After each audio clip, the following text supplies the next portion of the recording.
Did you know that there's no federal agreement on what President's Day is or even how it's spelled?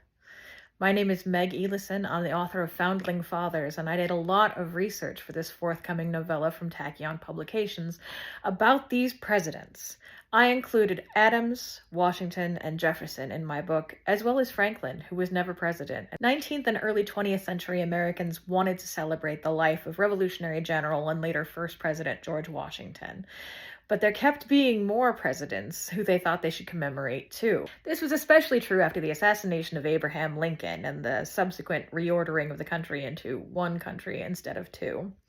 Abraham Lincoln's birthday is February 12th, so the two are pretty close to each other. If we had two federal holidays, as we did for a little while, for each of those birthdays, it seemed like a lot, especially at the top of the year. So over the decades, there were different versions of how this holiday was celebrated.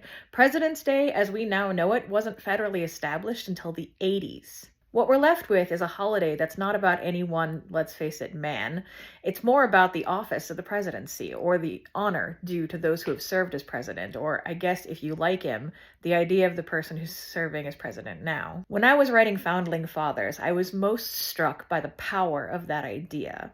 The way that we carry from childhood, from our earliest instruction, the stories of the people who we believe our founding fathers were.